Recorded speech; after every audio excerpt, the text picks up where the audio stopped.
Mesdames et messieurs, bonsoir. Merci de nous rester fidèles. Nous en sommes à présent au forum de discussion. Ça se discute. Nos invités sont en plateau. Je vais commencer par présenter Dr Paul-Marie Wessou, théoricien de la gouvernance, analyste politique. Bonsoir. Bonsoir Xavier, bonsoir à tout le monde. D'un bout à l'autre, Eloge Francis Attali, analyste politique, expert en gouvernance. Bonsoir. Bonsoir. Entre les deux, Julio Tometi, bonsoir, juriste. Bonsoir François. Gérant du cabinet juriste et associé. Mohamed Diamidi, analyste politique, expert en communication éditoriale et digitale. Vous le savez, le sujet qui est sur la table, c'est cette relecture du code électoral, cette nouvelle mouture du code électoral qui a été adoptée à l'Assemblée nationale il y a quelques jours. Je vais commencer par Dr Paul-Marie Wessou.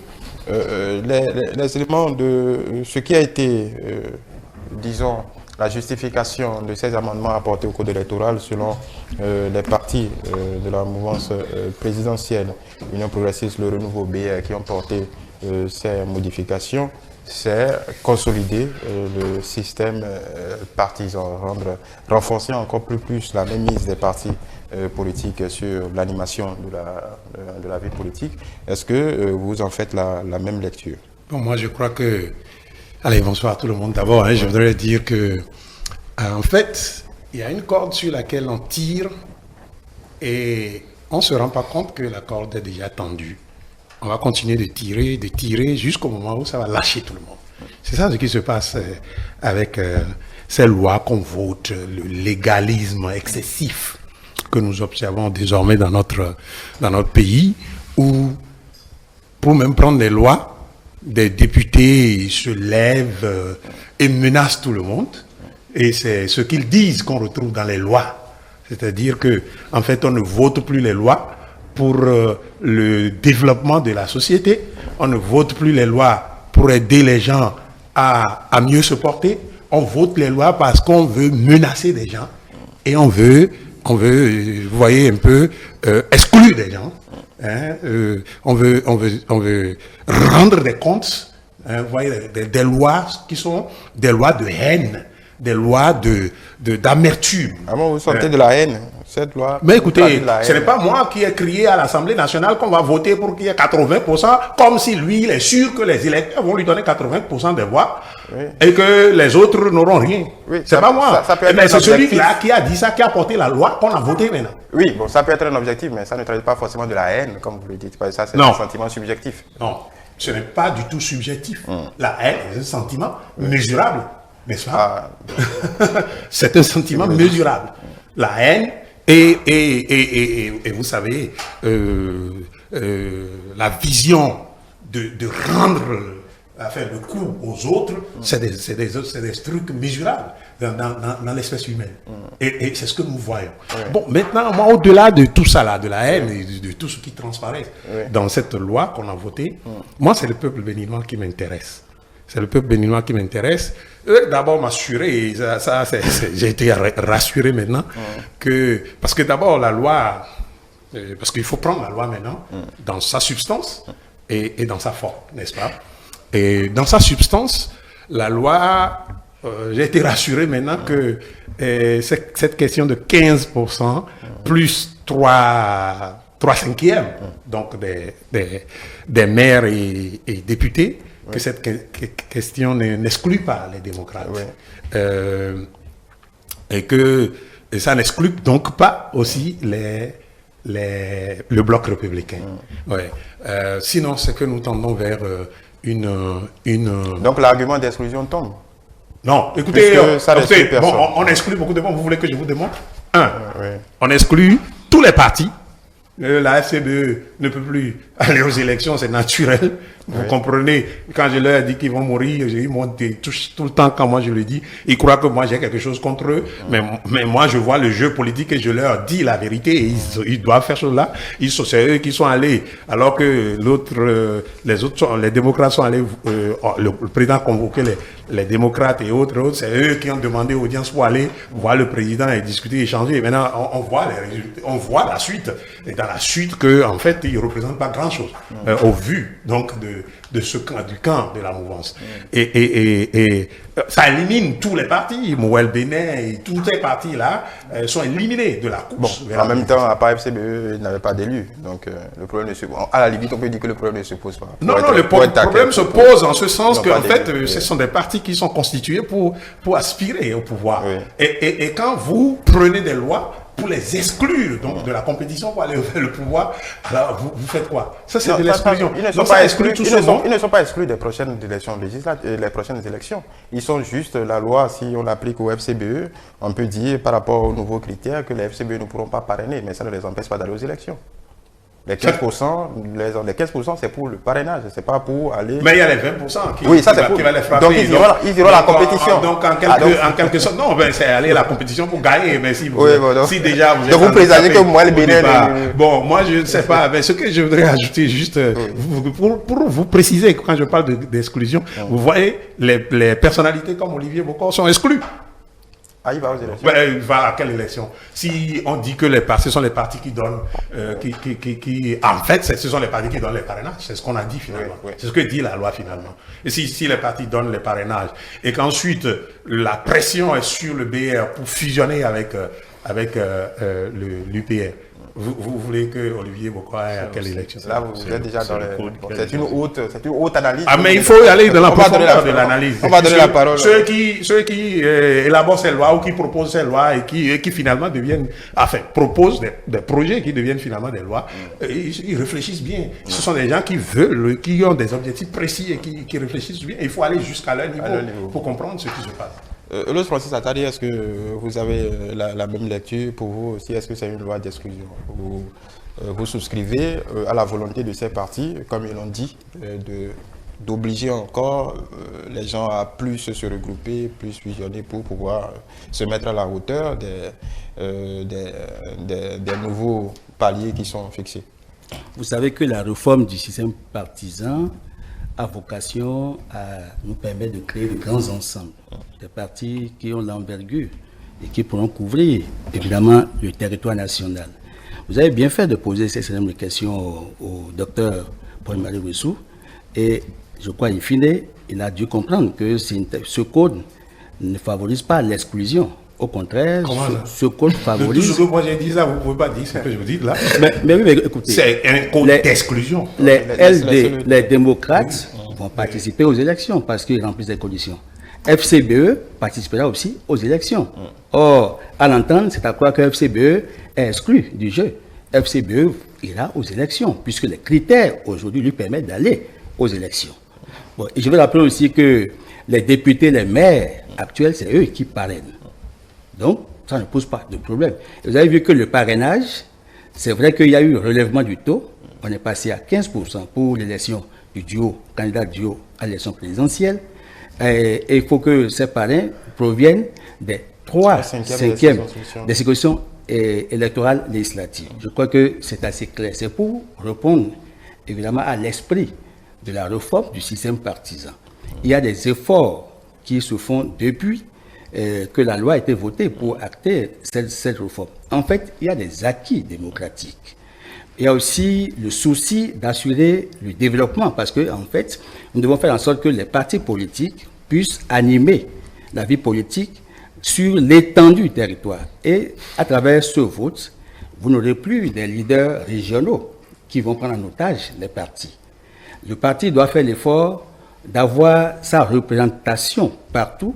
Et ça fait que les leaders qui seront qui vont sortir... Mais oui, si, ça fait qu'il y a la question de la représentativité. Et puis, ce code qui a été voté permet aux partis politiques d'être les acteurs de la gouvernance politique, mais aussi du développement du pays. Je veux faire constater que le cautionnement, en fait la caution, a été rabaissée pour l'élection du président de la République. On est passé de 50 millions à 25 millions. Je crois que c'est un amendement des démocrates. Mais oui, bon, alors je crois que ça veut dire qu'il y a quand même eu des inputs venant des démocrates, parce que c'est la preuve que les députés ont fait un débat intense et riche, et c'est à l'issue de ce débat que le code a été voté. Vous comprenez avec moi que dans de pareilles circonstances, pour un vote démocratique, c'est l'opinion majoritaire qui exprime la volonté de l'institution. Vous avez vu que c'est 79 voix pour, 28 contre, et puis une seule abstention. Et tous les partis représentés au Parlement ont participé à ce débat. Tous les députés ont participé à ce débat. Il faut d'abord constater ça. Maintenant, à l'issue, le code qui est voté entre dans le cadre de l'organisation sans crise des prochaines élections de 2026. Alors, je veux dire qu'en fait, les dirigeants, en fait, ceux qui aspirent à diriger le Bénin de demain, dorénavant, savent qu'ils doivent développer un leadership qui leur permet d'avoir non seulement des appuis politiques sur l'étendue du territoire national, ce qui pose la question de la représentativité, parce qu'il faut qu'un chef qui a le charisme, qui veut diriger le Bénin, soit représentatif. Je crois que le souci du code, c'est faire en sorte que, nous corsions le principe de la création des partis sur la base des grands ensembles des partis d'envergure, puisque quand on posait le diagnostic au départ, avant d'aller à la réforme du système partisan, vous avez constaté avec les acteurs politiques qu'il y avait la création anarchique des partis politiques. Il y avait le mal transhumant. Ce code combat le mal transhumant, puisque les débauchages ne sont plus possibles. Bon, maintenant, il y a des accords de gouvernance qui peuvent intervenir. Donc, quand vous examinez ce code, ça donne du contenu, en fait, au renforcement du système partisan. Et ça garantit la stabilité, la fidélité des élus par rapport à leur parti. On va revenir sur ces deux points précisément, la question du parrainage et ces alliances de gouvernance. Julio Tometi, avec ce qui vient d'être décrit, pourquoi, d'après vous, les démocrates, même séance tenante, ont crié à l'exclusion, alors que avec le recul sur ce code, aucun des critères, des nouveaux critères ne les frappe vraiment? Vous savez, étant donné qu'à chaque moment, lorsque les uns et les autres se retrouvent en position de faiblesse, et ils créent toujours comment on appelle ça, l'expression loi chrysogène, c'est-à-dire loi qui peuvent être source de conflit. Et vous les avez entendus. Il y en a même qui ont menacé clairement, de ce que vraiment ils feront tout pour mettre peut-être. Il s'agit notamment de l'honorable Wassangari. Nous l'avons écouté. Donc, menace, comme le disait, comment on appelle, Dr. Paul Naïwessou, ça, au moins, tout le monde l'a entendu et c'est une menace vertement par rapport, en fait, à la représentation nationale. Le souci n'est pas là, le souci n'est pas sur les personnes, mais c'est sur les faits. Donc, revenons un peu à l'essentiel. Ce qui a été fait, la dernière fois, vous l'aurez constaté, monsieur Attardé le disait, vous savez, il y a la question d'unité nationale qui commence par revenir parce que ça commence par s'effriter d'une manière ou d'une autre. C'est-à-dire, il n'est plus question qu'on ait des candidats du Nord, un candidat du Centre, un candidat du Sud. D'où la question de ce que, en fait, lorsque vous devez obtenir des parrainages, il ne faut pas que des députés, des maires d'une région se réunissent pour avoir des candidats d'une région. L'évolution du débat politique au Bénin pourrait amener à cela. Et le rôle du législateur, c'est d'être prévoyant en fonction, en fait, des informations, ce qui circule, ou bien de la réalité politique, de prendre des mesures pour que le pire n'arrive pas. Pourquoi a-t-on fait relèvement? Je vais vous dire, vous savez, nous étions tous d'accord ici dans ce Bénin que, tel que ça se passait, la floraison du parti politique ne permet véritablement pas une animation de la vie politique. Vous voyez aujourd'hui comment le débat est clair au Parlement, où on a BR, UPR, démocrates. Donc, les opinions, on peut très vite les confronter. Imaginez que dans ce Parlement, nous ayons 15 partis politiques représentés, 17 partis politiques, 20 partis politiques représentés, et que par des jeux d'alliance, les gens créent en fait des groupes parlementaires dont on ne se retrouve plus en fait en termes d'expression partisane. Donc aujourd'hui au moins, on a en fait la certitude que le jeu est clair. Et qu'est-ce que nous constatons? Nous avons été aux élections en 2019. Les gens ont fait les frais. Élections communales 2020. Je voudrais revenir là-dessus. Il y a un fait qui s'est produit. Des partis ont été aux élections, ils ont obtenu 1%. Il y en a, par exemple, le PRD qui a obtenu le plus grand taux qui ne lui a pas permis de décrocher des sièges, c'est-à-dire près de 8%. Et qu'est-ce que ce parti a fait là, à la suite?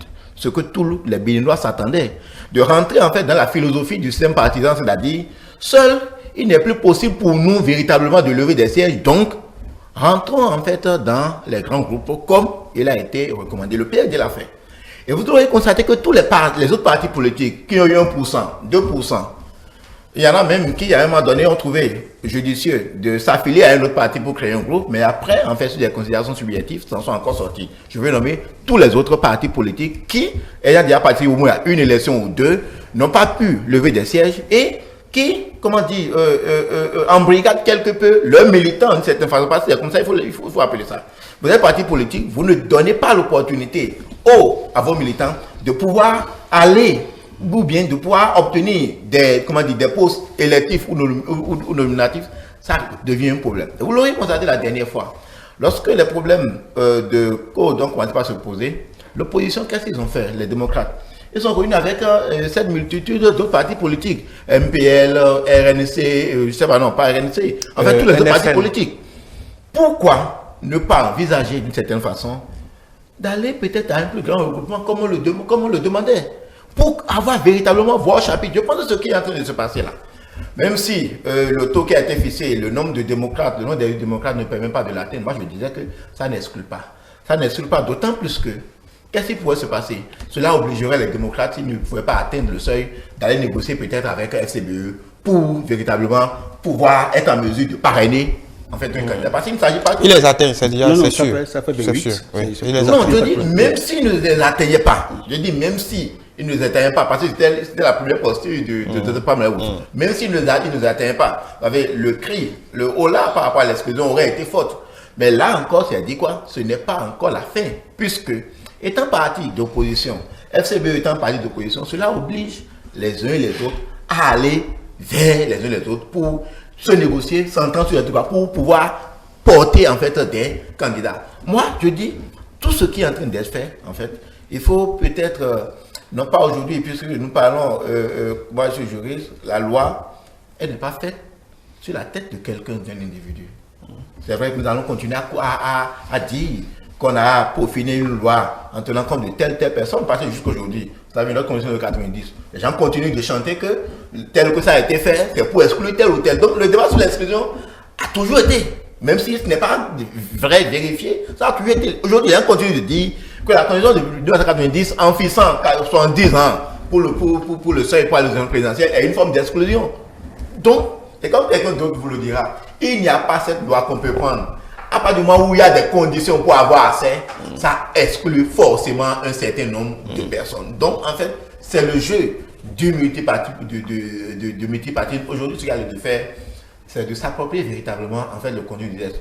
C'est-à-dire, sous réserve de ce que la Cour constitutionnelle c'est de s'approprier le contenu et peaufiner en fait des stratégies politiques qui vont de pair avec. Il ne sert à rien, comme quelqu'un l'a dit dans ce pays, il ne sert à rien de continuer à faire le remue-ménage autour de ça. Il y a lieu aujourd'hui que les chapelles politiques se réunissent, s'approprient véritablement pour voir s'il y a peut-être des pièges politiques, voir comment, en fait, avec le jeu politique, ils pourront surmonter ces pièges-là si éventuellement il y en a des... On va évoluer, le débat est intéressant, mais on va évoluer sur les 2 points qui achoppent, pas qui achoppent, qui potentiellement peuvent poser problème, puisqu'il y a le filtre encore de la Cour constitutionnelle.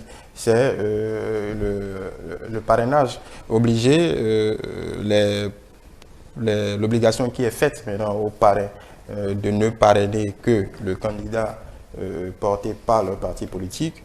Est-ce que, comme beaucoup le disent, est-ce que ce n'est pas un reniement du sens même du parrainage? Et d'ailleurs, vous avez vu, pendant les débats, un honorable a rappelé la position même du président de l'Assemblée nationale il y a quelque temps. Il faut le rappeler, il y a au moins deux jurisprudences de 2021, je crois, de la Cour constitutionnelle qui reprécisent que le parrainage, c'est un acte individuel. Est-ce que là, ce n'est pas un recul? Bon, avant de répondre à ça, j'aimerais dire quelque chose. Qu'il me soit permis ce soir non seulement de faire une analyse politique, mais aussi de faire une analyse de politique. Très rapidement. Cela étant, j'ai suivi Paul-Marie Ouessou, Francis Atadé, Julio Tometti. Je ne sais pas si c'est moi qui quelque chose m'échappe peut-être, mais je n'ai pas la même lecture du code. Pour moi, il me semble que ce n'est pas les députés, les élus actuels qui parrainent, à moins que je me trompe. Ça a été affirmé. j'ai cru comprendre que c'est les élus ce sont les élus ceux qui sont allés en 2026 qui vont parrainer, et ce qui me fait comprendre que le code tel que ça a été amendé rejoint la volonté exprimée par le chef de l'État qui a dit que pour lui, ce sont ceux qui sont élus en 2026 qui vont parrainer. Et ce qui m'a amené à demander à partir de ce moment, ceux qui ont dit qu'en rejetant la révision de la Cour constitutionnelle, qu'ils ont fait la volonté du chef de l'État, qu'ils ont aidé le chef de l'État à manifester sa volonté, et qui sont venus maintenant voter contre. Or, ça, c'est ce que le chef de l'État, ils ont fait la volonté de qui? Bon, néanmoins, c'est une interrogation. Mais je dois préciser, on s'est rapproché des chapelles politiques. Les chapelles politiques, je pense que c'est les maires et les députés actuels à laquelle je vais revenir. Maintenant, cela étant dit d'une manière ou d'une autre, on reviendra à ce que je vais dire. Quand je reviens à la question du parrainage, exclusion, bon, moi, c'est pour ça que je disais tout à l'heure que je fais une analyse de politique. Le chef de l'État les a réunis et a donné la possibilité aux partis qui étaient représentés de faire le choix. Ou bien, vous avez déjà c'est-à-dire ce qui amène les gens à parler d'exclusion, ou bien vous avez déjà la constitution, c'est-à-dire que vous avez déjà les parrains, vous avez déjà tout ce qu'il faut là, en étant pour participer aux élections. Parce que il est évident que même s'il y avait révision de la Constitution, il finirait par avoir révision du code électoral. Mais dans quelle proportion, je ne saurais le dire. Mais néanmoins, s'il y avait eu révision, c'est-à-dire que si c'était la première proposition, c'est-à-dire que la première option, ou qu'il y avait révision, où on avait inversé, peut-être que les choses seraient restées en état, peut-être qu'on ne serait pas allé à 28 parrains, j'en sais rien du tout. Et donc, à partir de ce moment, l'argument de exclusion, pour moi, revient juste à ce que on a donné la possibilité aux gens de choisir et ils ont fait un choix. Maintenant, si le choix a donné ce qui est là, mais ils n'ont qu'à assumer. Ils n'ont qu'à simplement assumer. Donc, pour moi, c'est la réponse que je trouve à cela. Je ne comprends pas que des acteurs politiques puissent vouloir quelque chose et ne jamais assumer. Se cacher derrière la ligne du parti ou bien se cacher derrière le chef qui veut ou le chef qui ne veut pas pour ne pas assumer ce que l'on veut. Moi, j'ai trouvé ça bizarre et j'appelle encore une fois le plus des acteurs politiques à faire preuve de responsabilité. Quand je prends l'exemple du chef de l'État, c'est pas pour le défendre. Quand le président Talon fait quelque chose, il dit je veux telle chose et il l'assume. Mais je ne comprends pas que nos politiques ne veulent jamais assumer leur position et ils sont toujours là à faire de petits jeux. Cela étant, la question du parrainage, pour le parti, ou c'est l'individu qui parraine, pour moi, je commence par faire l'analyse à partir de la volonté, la première volonté. L'on veut, le souhait a d'abord été que quoi? On a constaté que depuis qu'on a embrayé avec la démocratie, jamais un parti n'a pu faire élire un président. Et tout ce qui est venu, tout ce qu'on a constaté depuis ces années-là, que ce soit avec le président Kékou, avec le président Yaïboni, avec le président, je dis même le président Sobolo, aussi avec le président Talon, on a toujours remarqué que du fait que le président n'est pas lié au parti, ça a toujours posé un problème. Et donc les partis n'assument pas. Donc, comment faire en sorte pour remédier à ça? Pour moi, c'est ce que je vois. C'est en voyant ce tableau-là qu'on a peut-être pensé que, puisqu'on a déjà fait les élections de 2021 avec le parrainage. En 2021, il y a eu parrainage. Donc, on a déjà essayé ça une fois. Et qu'est-ce qu'on a vu?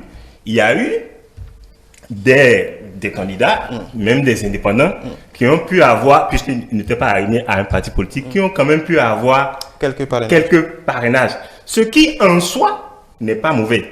Mais ici, à supposer, je dis bien à supposer, que ceux-là, ces candidats ou bien ce candidat indépendant avaient été élus, ce n'est pas un parti qui aurait fait élire le candidat. Ouais. Vous êtes d'accord avec moi? Et même le chef de l'État qui a recueilli plus de, je sais pas, près d'une quarantaine de parrainages, ou bien plus d'une cinquantaine, je ne sais plus exactement de parrainages. Le chef de l'État n'est pas allé aux élections avec le logo d'un parti. Il est allé sans le logo d'un parti. Quoique, ce sont des parrains d'un parti, deux partis bien déterminés qui l'ont porté. Donc, le chef de l'État a été élu avec des parrainages, mais ce n'est pas un parti qui a élu le chef de l'État. Donc, pour moi, si l'on veut remédier à cela, est-ce que c'est en voulant? Je peux supposer que c'est Pour vous, c'est une réponse à ça. Je peux supposer, a priori, en attendant d'avoir, enfin, que ça ne passe au filtre de la Cour, pour qu'on puisse faire un débat assez éclairé, je peux supposer que c'est pour répondre à C'est pour être sûr que le président qui sera élu est issu d'un parti, puisque le code de la présidence, tu ne peux parrainer qu'un candidat désigné ou issu d'un parti. Donc, pour être sûr, pour répondre à cette préoccupation-là, qu'une telle mesure a été prise. Maintenant, on va attendre de voir quelle sera la réaction de la Cour constitutionnelle par rapport à cela. Oui. Donc moi, je voudrais quand même, je réjouis qu'on a encore deux filtres. On va dire un filtre. Oui, un filtre. Non, il y aurait eu deux filtres si le président de la République aussi n'avait pas une position déjà. Oui, lui, il avait dit chose-là que ce soit l'un ou l'autre, lui promulgue. Il avait dit. Non. Mais il devrait promulguer que ce soit l'un ou l'autre lorsqu'il y aurait unanimité. Ok, il faut bien qu'on relise son discours, mais moi je me réjouis qu'il y a déjà le filtre de la Cour constitutionnelle et je veux réaffirmer ici de cesser de faire des comparaisons aussi, je ne sais pas comment qualifier ça, aussi déplacées que de dire 70 ans, 40 ans, c'est une exclusion. Donc, on peut mettre des lois pour exclure les autres. C'est tellement déplacé. Parce que 70-40, c'est le peuple béninois qui l'a dit. Ce n'est pas les députés qui l'ont dit. D'accord, mais il n'en demeure pas moins que, pour vous rappeler un fait d'histoire, il n'en demeure pas moins que quand les 70 ans ont été évoqués à la conférence nationale, la réaction de ceux qui se voyaient ne pas passer ça, c'est ne nous enterrer pas vivants. Oui. Donc, ils ont senti, comme Julio le dit, ça traduit un sentiment d'exclusion. Non, il ne faut pas dire ce que Julio dit. Ce que Julio dit, c'est dangereux. Parce que cela veut dire que, vous voyez, des individus dans notre pays peuvent toujours se lever et exclure des gens du processus politique. C'est ça le problème. Oui. C'est laisser la main au peuple béninois de décider, parce que le peuple béninois est suffisamment mûr, et même plus mûr que tous ceux qui font la politique dans notre pays. Oui, docteur Paul-Marie, je vais poser une question. Quand on met des critères, on exclut forcément, n'est-ce pas?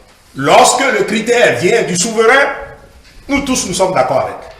Mais lorsque ça vient d'un clan, parce que c'est des critères d'un clan, il ne faut pas comparer ces deux choses qui ne sont pas comparables. Les 70-80 et les 70-40 sont venus du vote référendaire de je ne sais plus combien de pourcents de Béninois qui ont dit nous sommes d'accord avec ça.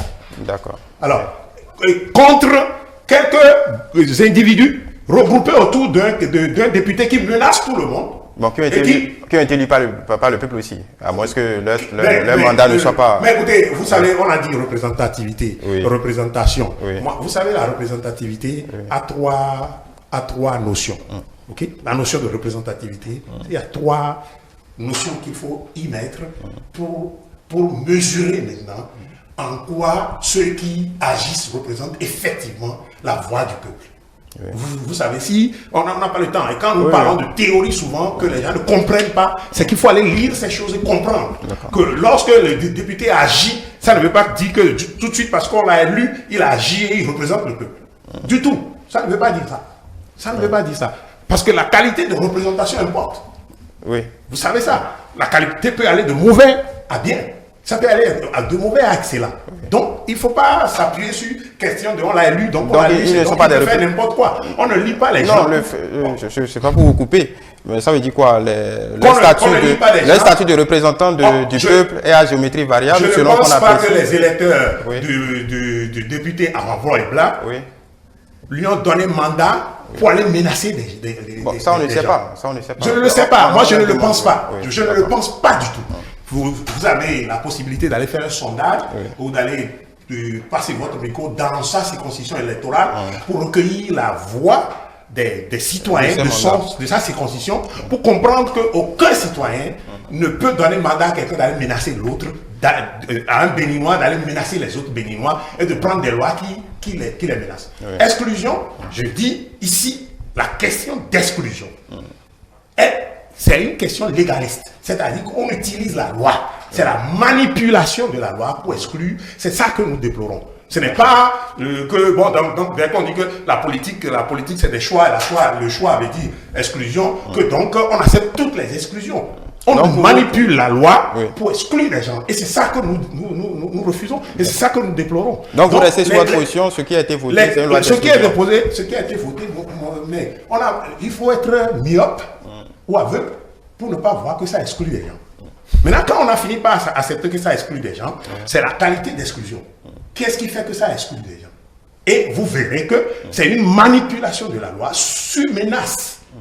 Vous vous rappelez, quelqu'un est sorti après le vote contre la première proposition le premier projet de révision de la Constitution pour nous dire on fera la politique avec la ruse et la rage dans ce pays. Et tout le temps en politique, tout ce que nous avons vécu, c'est ruse et rage. C'est ça le problème. Oui. C'est ça le problème. Je ne pense pas, moi, qu'un électeur donne mandat à quelqu'un pour aller à l'Assemblée, menacer même les électeurs. Même les électeurs. Et donc, c'est de ça qu'il s'agit. Et moi, je pense que, franchement, si nous voulons parler de règles, il est très beau de s'asseoir dans un studio de télé et de dire, oui, on exclut dans tout ça, là, on exclut de quel que soit ce qu'on fait, on exclut. Oui, la sélection, c'est 119 personnes. Donc, on va nécessairement exclure des gens. Ce n'est pas qu'on ne veut pas exclure. Mais ce que le peuple béninois veut, et moi, je suis avec le peuple, je le pense sincèrement, c'est que l'exclusion qui se fait à base de la manipulation de lois, ça cesse dans notre pays. Parce que ceux qui ont dit non, il n'y aura pas d'élection sans en 2019, et vous savez tout ce qui a suivi cela, ceux qui l'ont dit encore en 2020, ceux qui l'ont dit en 2021, ils ne l'ont pas dit pour rien. Ils l'ont dit parce que c'était la loi qui était manipulée. Vous avez vu, en réalité, en fait, je vais vous dire une chose très très précise, vous allez comprendre. Ce jeu-là auquel on joue, en manipulant la loi, c'est dangereux pour tout le monde, y compris ceux qui le font. C'est dangereux pour tout le monde. Dangereux en quoi? Nous allons tout bonnement vers une société de parti unique. Nous allons tout bonnement, c'est-à-dire, vous voyez le modèle chinois. Oui. Nous allons vers ça. Vous pensez que, vous dites que FCBE vont participer. C'est-à-dire qu'eux-mêmes, ils savent, pour participer, qu'ils vont et qu'ils ne peuvent rien gagner. C'est-à-dire, ils le savent déjà avant de dire même on va participer. Donc, on vous a exclu. Mais on va quand même vous allez servir de faire valoir, quoi. Vous voyez à peu près. C'est de ça qu'il s'agit. Et moi, je dis, nous allons vers une société à parti unique. Parce que nous risquons de voir émerger, après les élections de 2026, un seul parti qui a raflé tout. Qui a raflé tout. En raison donc de ces choses qu'on met dans la fonction 20% dans chaque circonscription pour pouvoir lever un siège. Quel est le parti qui a déjà remporté 20% dans une circonscription pour les élections passées que nous connaissons? Donc, vous voyez, et cette fois-ci, donc si l'électeur avertit que, oui, 20% pour faire chose là, pour lever le siège, si l'électeur averti par ça, décide d'aller dans un sens, c'est que nous avons un pays à parti unique. Bon, on avait un pays à parlement unique, donc maintenant on crée une autre loi pour aller vers un pays à parti unique. S'il vous plaît, permettez-moi de placer juste un mot, parce que il me semble important de placer un mot. La question que pose Paul-Marie Ouessou, la réponse se trouve déjà dans la question. Quand il dit que quel est le parti qui, aux dernières élections, a pu avoir 20% dans une circonscription, ça veut dire que si on applique le code, il n'y aura pas de parti qui... Non, justement, c'est ce que vous n'avez pas suivi. La dernière partie de mon intervention, c'est que les électeurs, quand ils diront massivement pour faire 20% pour un parti, et qu'ils le feront sur toute l'étendue du territoire national, vous avez un parti seul. Mais pourquoi ils ne peuvent pas faire pour les autres si comment ils vont faire pour les autres? Mais on ne force pas les électeurs. Non. Vous venez avec votre offre et les électeurs choisissent. L'autre chose que je voudrais dire, sans vouloir forcément défendre, c'est pas que je suis en train, loin de moi l'idée de défendre une quelconque idée de menace. Quand le député parle et vous dites qu'on est en train de menacer, pour moi c'est pas de la menace. Quand le député vient, il dit que si le parti arrive à avoir comme... Bon, ça c'est votre opinion. Laissez-moi. C'est celle que vous prenez, la chose, ça dépend du camp où vous vous trouvez. Aux élections, nous allons tous les élections, et donc le fait d'aller tous les élections, le résultat n'est pas connu d'avance, c'est pas en 2024 là où on est en train de parler là qu'il peut donner le résultat de 2026, et non seulement cela, mais écoutez, moi je ne comprends pas que les gens ne puissent pas assumer. Quand la minorité se comporte comme la minorité, mais accepter aussi que la minorité se comporte comme la majorité. Et donc, quand la minorité fait sa loi, que la majorité aussi puisse faire sa loi. Maintenant, si c'est cela que vous appelez menace, eh bien tant mieux. Allez-y, rapidement. Alors là, vous comprenez pas. Allez-y, Je voudrais, oui. je voudrais faire, Sur le parrainage, oui. je voudrais faire observer en fait que il y a des avancées. Pourquoi? Vous savez que quand les électeurs expriment leur vote, il faut sécuriser ce vote. Oui. Or, vous avez vu que notre Parlement, il y a encore quelques années, il y a des migrations, ce que nous appelons le mal transhumant. Oui. Nous avions dit qu'il faut trouver les mécanismes pour combattre le mal transhumant. Ce code combat le mal transhumant.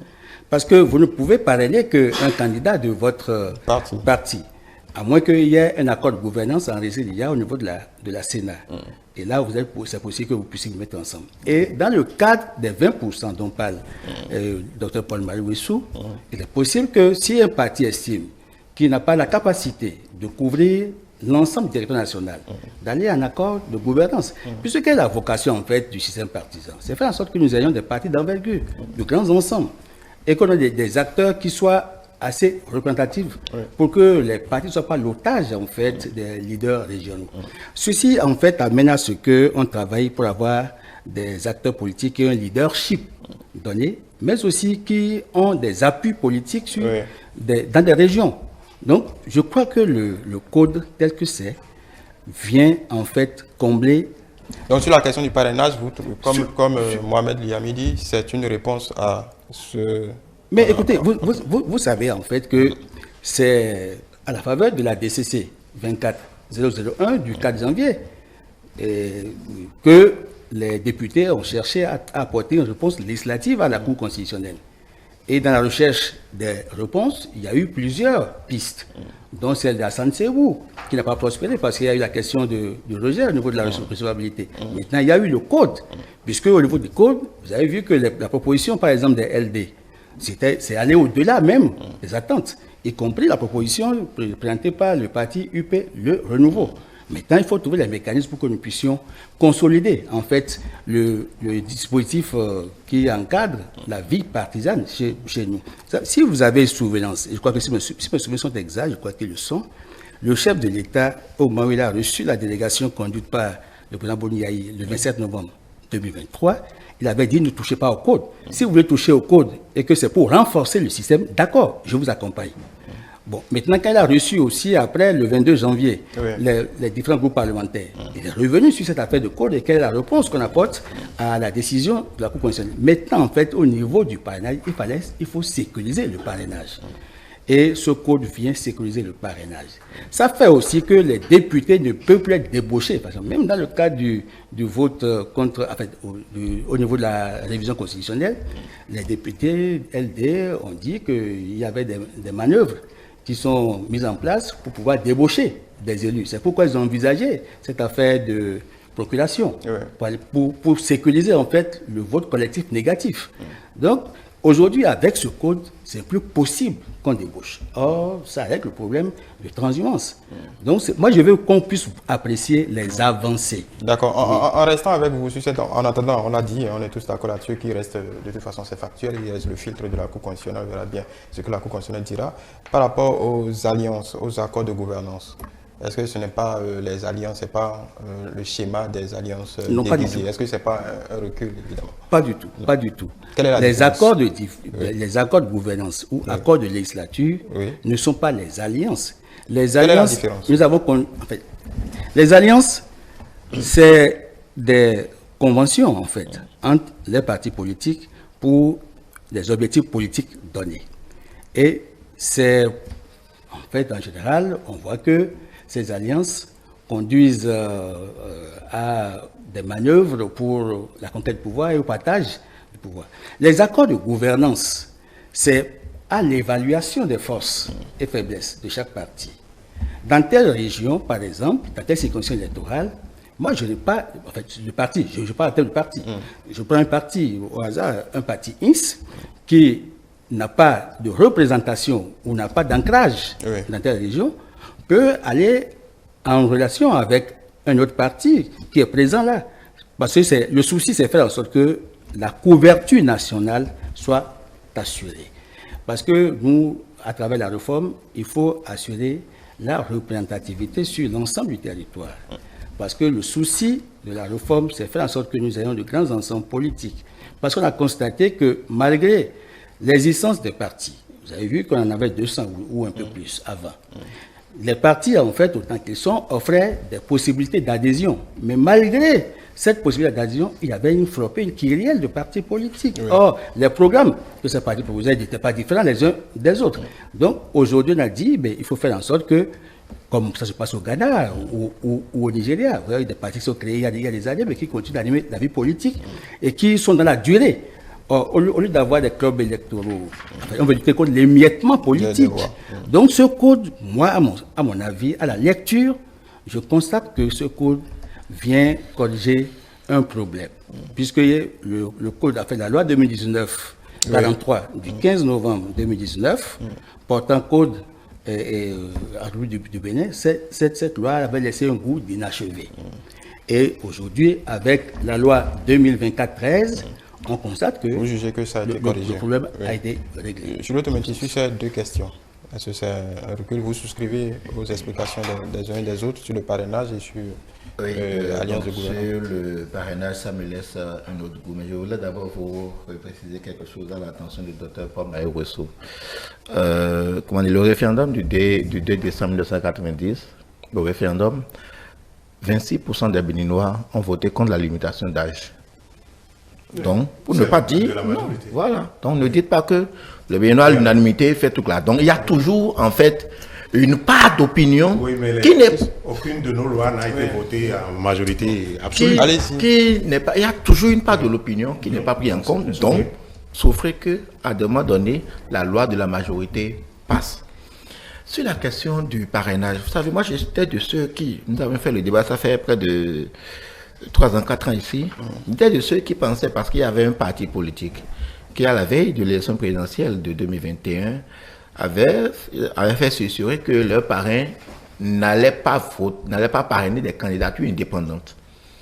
Et j'étais de ceux qui n'étaient pas d'accord avec une telle disposition parce que je disais que, étant donné que la Constitution n'a pas interdit les candidatures indépendantes, un parti politique n'est pas fondé en fait, pour interdire à ses parrains, à ses députés et maires de voter. Si ces derniers allaient contre, sur quelle base on va pouvoir les sanctionner, les lois et la Constitution étant au-dessus des textes des partis politiques. Mais à l'épreuve de la réalité, je vais vous donner deux exemples. Le premier, lors des élections présidentielles dernières, vous avez pu voir en fait ce qui s'est passé avec un certain nombre de candidats, des parrains qui sont membres de partis politiques, mais qui avaient déjà commencé par négocier contre, de l'espèce sonnante et trébuchante, leur parrainage. Nous avons eu les aveux après. Vous voyez ce qui a commencé par se passer il y a de cela quelques mois au Bénin actuellement, où le débat électoral dans la période des élections 2026, quand bien même les partis n'ont pas commencé, c'est presque comme si le débat a commencé par échapper aux partis politiques, par rapport à la question de suscitation de candidature, où des responsables, des personnes replacées au sein des partis politiques ont commencé par se mêler à ce jeu-là. Le chef de l'État n'a pas eu foi pour le dire publiquement quand l'occasion lui était donnée. Alors que tout ce que nous faisions jusque-là, le diagnostic disait que depuis 1991, aucun parti politique n'a pu faire hisser un président de la République. Et aujourd'hui, c'est quand nous reprochons aux partis de ne pas avoir d'idéologie ou bien de projet de gouvernance, en fait, c'est parce qu'ils n'ont jamais encore été véritablement à l'épreuve de la gestion du pouvoir. Et donc, comment faire pour que, véritablement, que ce soit les partis politiques qui soient en vérité le maître du jeu électoral, surtout lorsqu'on parle d'élections présidentielles. Parce que, à l'époque, à ce que nous avons commencé par voir, si vous êtes un observateur, ça devait pouvoir vous inquiéter. Et il y a lieu de chercher des moyens. Je ne dis pas que ce qui a été, c'est le plus peut-être meilleur des moyens, mais à voir ce qui se passait, il y avait fondamentalement lieu à recadrer pour ne pas aboutir à des débauchages, à des marchandages politiques, à de la corruption électorale, parce que, en fait, ces parrainages, ces votes-là que nous avons fait pour faire des gens maires députés, ces derniers vont les négocier contre des millions pour offrir des parrainages, ce qui va désavouer complètement en fait le fond de ce que nous sommes en train de construire depuis 2018 et qui a fait couler beaucoup d'encre de salive. Certains partis politiques continuent d'en souffrir parce qu'ils ont estimé à un moment donné qu'ils étaient exclus. C'était le prix à payer. On ne pouvait pas consentir tout ce sacrifice-là. Et aujourd'hui, lorsqu'il s'agira véritablement de mettre en phase tout ce que nous avons fait pour voir, pour une première fois, comment ça allait se porter, si les candidats, les partis vont véritablement porter des candidats à la présidentielle, pour que le prochain président de la République puisse porter en vérité la couleur d'un parti politique. Et là, ça va nous donner véritablement le sens de ce qui est dans les autres pays, comme dans l'habitude de voir les partis politiques d'une certaine façon. Et donc, je ne dis pas que c'est la meilleure formule forcément. Maintenant, revenons au contenu. Vous étiez en train d'évoquer, des jurisprudences de la Cour constitutionnelle. Il y a lieu, comme nous l'avons dit tantôt ici, la Cour constitutionnelle reprécisera sans doute ses intentions en cette matière-là. Si ce qui a été fait, si ça ne respecte pas la Constitution ou la jurisprudence de la Cour constitutionnelle en décidera. Mais il faut se réjouir que c'est une solution, même si ce n'est pas forcément la meilleure, c'est une solution pour contrer les velléités en fait sur cette question du partenariat. Sur les alliances, très rapidement. Les alliances, en fait, ce qu'il faut... Les accords de gouvernance, c'est pas, on n'est pas revenu aux coalitions. Ce qu'il faut faire tout là, c'est quoi? Les alliances, c'était les partis avant les élections qui se réunissaient, d'accord, sous une connotation de grandes élections. Nous avons déjà expérimenté les accords de gouvernance avec l'UP et le BR par rapport à à l'installation ou à la désignation des maires dans certaines communes. Les accords de gouvernance, c'est après les élections. Les accords de gouvernance se font ou se formalisent après les élections. Là, on dit qu'on doit déposer avant. Oui, justement. Pour aller aux élections. Oui, pour aller aux élections, il faut le déposer avant. C'est-à-dire les partis devraient montrer en fait une sorte de proximité ou d'accord avant d'aller aux élections. Je disais en fait de l'accord de gouvernance tel que nous l'avons vu se matérialiser lors des dernières élections municipales pour la désignation des maires. Ça s'est conclu après l'élection, lorsque les uns et les autres ont été en face de ce qu'ils ont produit en termes de résultats. La matérialisation, je pense que en fait, la Sénat, sur la base de la loi, reviendra davantage pour repréciser le mécanisme de formalisation de ces accords de gouvernance, à quel moment ça doit intervenir, quelles peuvent être les clauses et comment ça pourrait engager les partis politiques d'une manière ou d'une autre. Non, le code a été clair. Avant de revenir, je vais partir de la fin pour aller très rapidement. Ce que je veux dire, c'est que quoi? Par rapport à ce que vous appelez recul, ou que vous pourriez voir comme recul, pose la question. Accord de gouvernance, ça concerne le parrainage. Accord de législature, ça concerne la levée des sièges au Parlement. Accord de gouvernance concerne le parrainage. Ça veut dire quoi? Ça veut dire que députés et élus et maires, UP et BR peuvent parrainer le même candidat. C'est ce que ça veut dire. Par contre, accord de législature, c'est-à-dire que quand ils ont l'accord avant d'aller aux élections, c'est déposé à la Sénat. Sur la base de ça, on peut additionner leur suffrage pour qu'ils puissent lever les sièges. Sinon pas les 20% et qu'ils ont les 10% au plan national. C'est ce que moi, la commission que j'ai dit ça. Donc pour moi, c'est pas des alliances. Ça favorise même plus les petits partis. Ça permet, ça répond encore à la question d'exclusion. C'est-à-dire qu'on donne la possibilité aux gens, après avoir fait un effort de représentativité sur le plan national, quand vous avez au moins 10%, qu'on puisse permettre aux gens qui ont au moins 10%, ça veut dire qu'ils sont nationalement représentés, de pouvoir avoir des sièges. Agréger leur voix ensemble. Donc, de ce point de vue, c'est ça. Maintenant, sur la question du débat qui se fait, ce que je veux dire par rapport, le chef de l'État, pour moi, a compris que le système qu'il a amené au pouvoir, qui a amené le président Yaya au pouvoir, qui a amené le président Soglo, le président Kékou au pouvoir, le système-là n'est pas un bon système. Et on se retrouve avec le fait qu'à la fin de chaque mandat, on est toujours en désaccord avec le président et on se met à attaquer le président. On l'a fait avec Yahi, on l'a fait avec Kékou, on l'a fait avec Soglo. En réalité, ce n'est pas le président qui est le problème, c'est plutôt le système qui conduit à l'élection qui est le problème. Et donc, comme l'a dit Julio, c'est peut-être pas la meilleure formule, mais on a trouvé quand même une formule qui permet de choisir un président qui est issu d'un parti et on arrivera sur la ligne du début jusqu'à la fin. On appréciera. Oui, Dr Paul Maroué, sur ces deux, parce que là, vous n'avez pas réagi tout à l'heure, je vous avais posé la question sur le parrainage, sur cette disposition et sur l'accord de gouvernance. Oui, je crois que Liamini va nous permettre de prendre la parole, de prendre la parole telle que ça roule là, parce qu'il saute chaque fois pour prendre la parole. Là, il nous reste 10 minutes, vous allez intervenir. Moi, je voudrais qu'on arrête.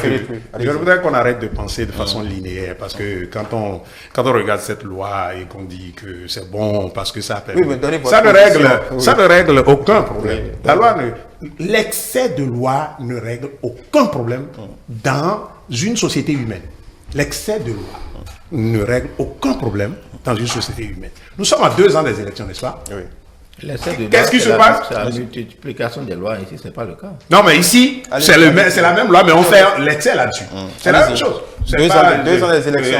Et puis aussi, sous ce gouvernement, il y a un excès de lois. Dans le sens que vous... Je vais vous entendre, monsieur. Bien, maintenant, si nous prenons la question du parrainage, et qui fait que tout le monde fait chose-là, qui fait chose-là. Donc, supposons que... Parce que c'est, comme je le dis, il est linéaire de penser ce que nous pensons. Enfin, ce qui a été décrit, que j'ai entendu là. Supposons que nous sommes à 2 ans des élections.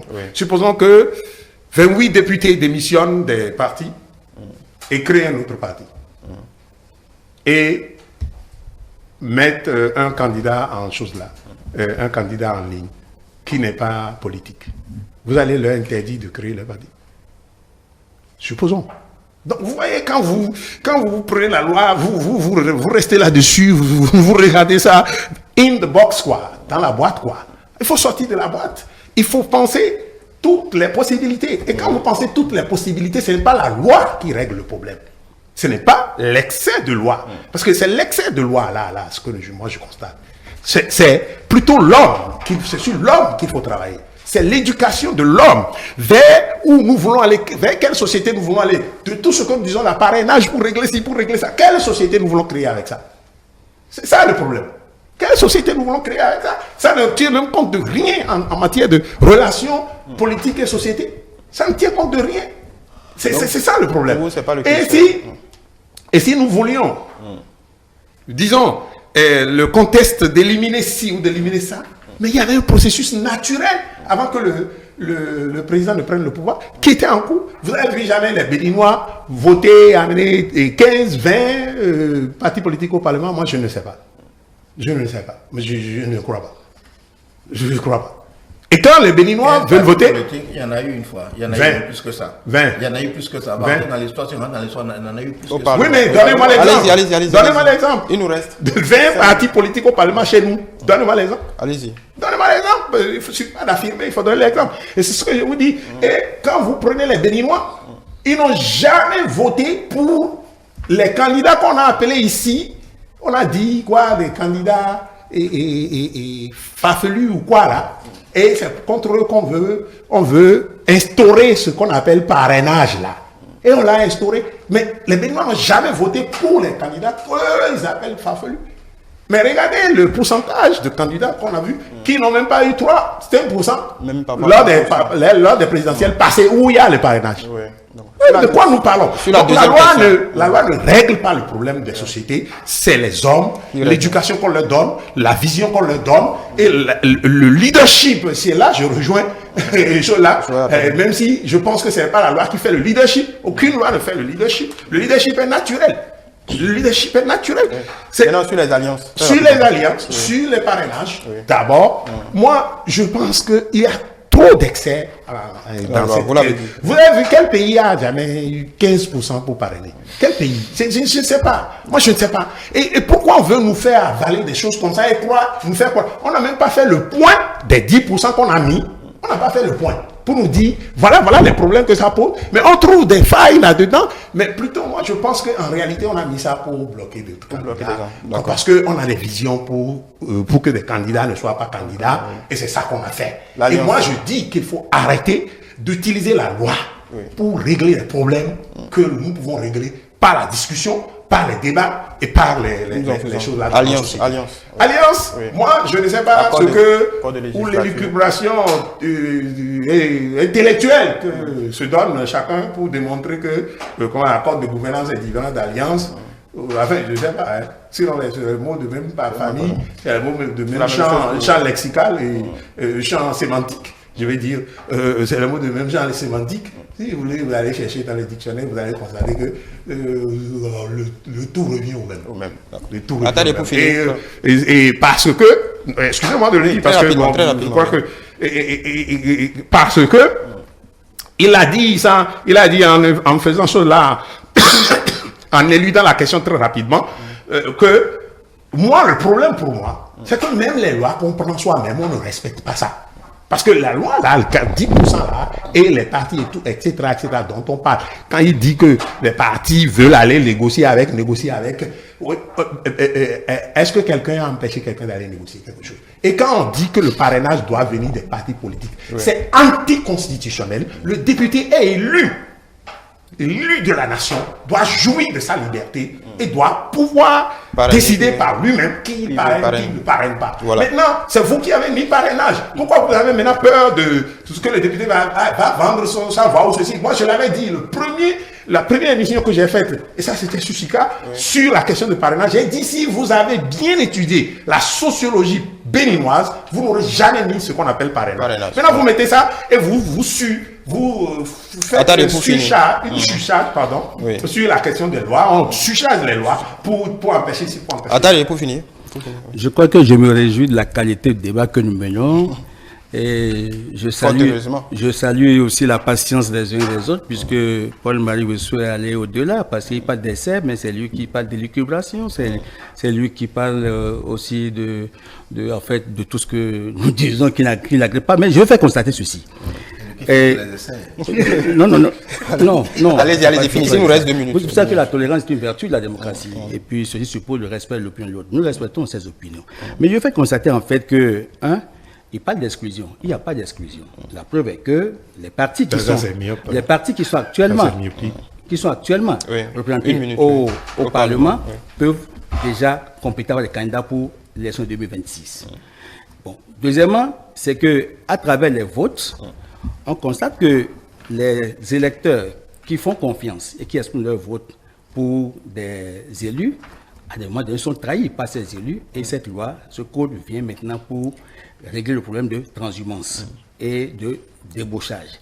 Troisièmement, c'est que ce code fait en fait des partis politiques les vrais acteurs de la gouvernance politique et du développement du pays. Ce code offre la possibilité dorénavant aux partis d'aller dans des accords de gouvernance pour les partis qui sont faibles. Maintenant, ce code a institué le parrainage et l'a relevé à 15% pour le duo de candidats à l'élection présidentielle, mais aussi au niveau des circonscriptions électorales. Ce code veut que les partis soient dans l'esprit de la réforme partisan, c'est-à-dire des partis à envergure nationale. Donc, je crois que nous venons de faire des avancées qu'il faut saluer. Merci. Le débat est tellement intéressant qu'on n'a pas pu aborder le second sujet, le Sénégal, qui est autrement aussi d'actualité intéressant. Le Francis Atade, merci. Je rappelle que vous êtes analyste politique, expert en gouvernance, Dr Paul-Marie Wessou, théoricien de la gouvernance, analyste politique également. Merci. Julio Tometti, analyste politique, juriste et gérant du cabinet juriste et associé. Merci. Mohamed Yamidi, analyste politique, expert en communication éditoriale et digitale. Le débat se poursuit bien évidemment sur nos antennes. Nous aurons d'autres occasions de revenir sur ce code du moment d'ici à ce que la Cour constitutionnelle se prononce bien évidemment. Merci de nous avoir suivis. Vous pouvez retrouver nos échanges sur notre chaîne YouTube Télé Bénin, notre site internet du même nom, notre page Facebook Télé en direct, notre compte X Télé Live, et continuez par nous suivre via notre application Télé Bénin. Télé avec vous, pour vous.